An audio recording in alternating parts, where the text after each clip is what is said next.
Campus Confidential listeners. On this week's episode, we will be sharing tips on how to navigate the path to success, exploring essential campus resources that can help you along the way, and offering practical study strategies to keep you on track.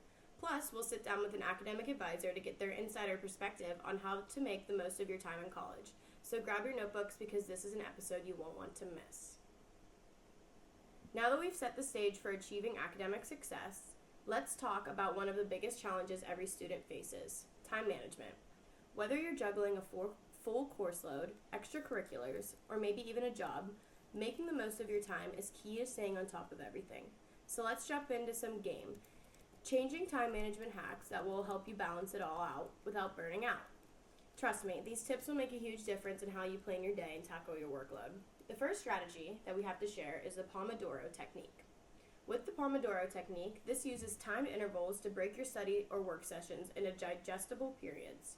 The recommended time is a 25-minute session with a 5-minute break, but another option could be 15-minute intervals with a 10-minute break. If you have an easier time focusing for long periods, this would be better for you. There are apps like Focus Booster and Be Focused to help keeping your time on track, and it allows you to track your study progress. You could also use the Pareto principle. The Pareto principle says that 80% of results come from 20% of your efforts. To use this technique to your best advantage, you'll have to identify which study techniques allow you to retain the most information. If flashcards or practice quizzes help you retain most of the material, you should focus on those rather than spending hours rereading the textbook. The key is to identify which 20% of your efforts produces the best academic results and adjust your future study sessions to reflect that. The last study strategy we're going to share today is the Feynman technique, where you teach the material you are studying to someone else. If you struggle to explain the concepts, it will help you identify which concepts you understand and which you should review more, and if you don't feel comfortable teaching someone else, you can even set up your camera and start teaching yourself. Once you got your time management sorted out, the next big piece of the puzzle is taking effective notes. Whether you're in a packed lecture hall or studying solo, having the right note-taking strategy can make all the difference when it comes to retaining information and staying organized. Let's break down a few techniques that can help you capture key ideas and study more efficiently. First up, we have the Cornell method. This system encourages you to divide your page into sections for notes, cues, and a summary. This makes it all easier to review later. In the notes section, you can jot down key points and main ideas from the lecture. In the cue section, you can add questions or keywords you remember from class. And then in the summary column, you can write down your main takeaways from the lecture, and this leaves room for you to refresh your memory when you start studying for the exam. Next, we've got mind mapping, which is perfect for the visual learners. This technique helps you organize concepts in a more dynamic and connected way, and this turns complex topics into manageable visuals. Starting with putting your main idea at the center of the page, you then draw lines outward to highlight subtopics. From those subtopics, you can add key points surrounding it to create your branches of thought. This method helps your brain organize thoughts and is especially great for generating ideas for a paper or to understand difficult exam topics. These are just a couple of ways to optimize your note-taking and your study strategies so you can stay on top of your studies. Next, we're going to talk about classes. Our biggest suggestion is to look at your requirements before choosing your classes. You want to make sure that you're not taking all your hard classes at one time. The same goes for your gen eds. If you do have overlapping topics, such as you need to take a science course for your major and a different science course for your gen eds, make sure to space them out too.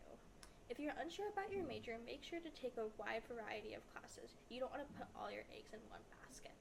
Another big suggestion is that if you're using a website like Rate My Professor, remember to take the comments with a grain of salt. People usually post because they've had an extremely good experience or a bad one. Another big topic is looking into the future. It is scary but necessary to do. One of the biggest things to look for is campus events. There are plenty of events, such as resume reviews and career fairs, which are catered to looking into the future. Another big thing is using Handshake and LinkedIn.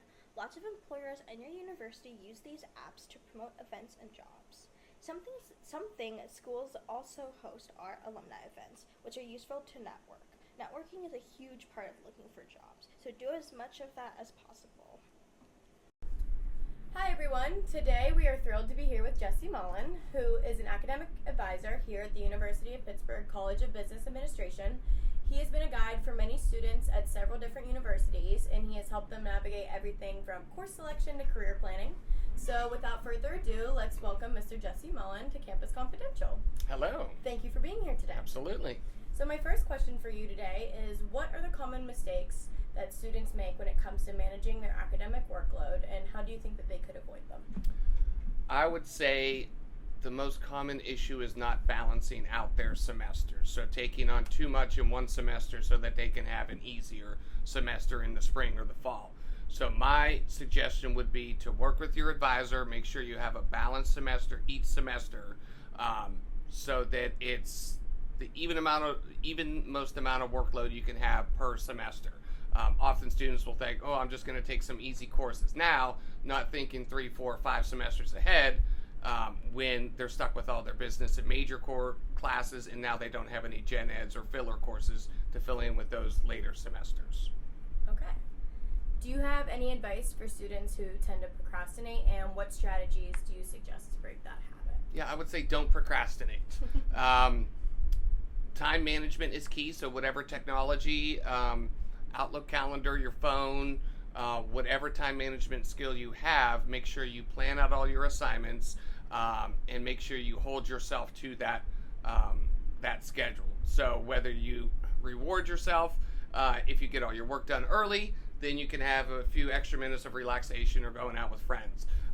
That would be my suggestion, is to make sure you get your work done first and then have your fun later. Just like for me, I have to go to work before I can go home and play with the kids. So I can't procrastinate on work, because then I won't have enough time to play with my kids when they get home. So I like to get my work done during the workday, chores done, and then leave the fun stuff for afterwards. It's a sense of accomplishment. All right. What campus resources do you think that students don't take enough advantage of but should? I would say that our career resources here on campus are pretty in-depth, and I don't think students take advantage of those as much, although in the business school they do.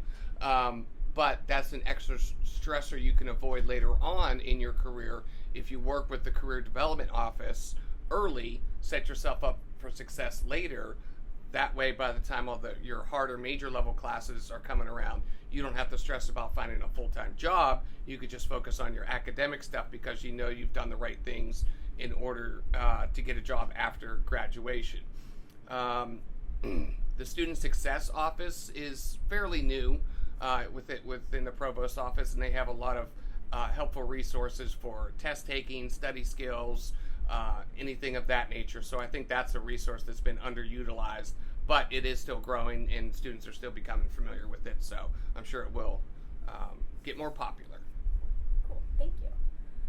What should students keep in mind when they're selecting courses to avoid overload and ensure a balanced schedule? We kind of touched on this. Yeah, kind of touched on this a little bit.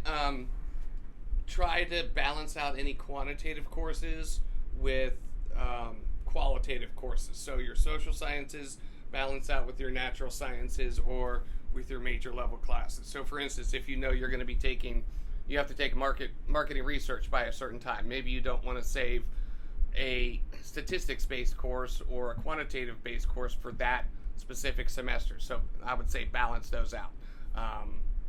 Yeah, that'd be my answer to that one. Nice.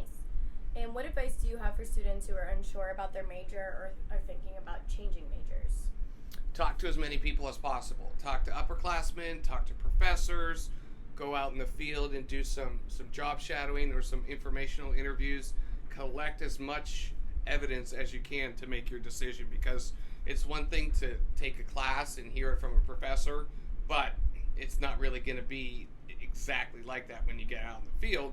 So it's good to talk to alumni, take advantage of the Alumni Connect, LinkedIn. There's so many people out there that love talking about themselves. So it's easy to sit down and talk to someone.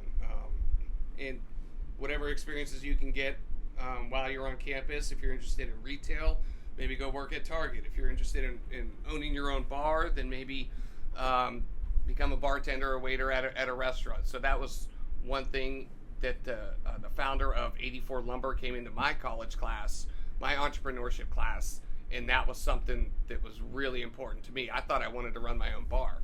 So I went and worked in a bar in the South Side. After that summer, I didn't want to own a bar anymore because I realized what it was actually like. So that would be my suggestion for that. Awesome. And what's the most surprising piece of advice that you give to students that they don't expect but you think ends up being really helpful? Ooh, what is the most surprising piece? I would say that you need to combine what you're good at and what you like.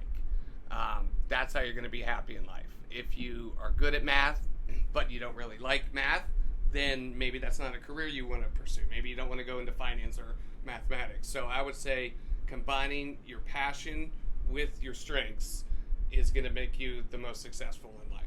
All right. Sounds good. Thank you so much for speaking with us today. You got it anytime. That brings us to the end of this episode of Campus Confidential. Remember, college can be challenging, but with the right strategies and campus resources, you can set yourself up for success.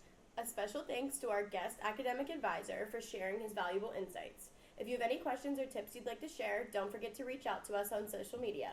Until next time, stay focused, stay organized, and keep studying.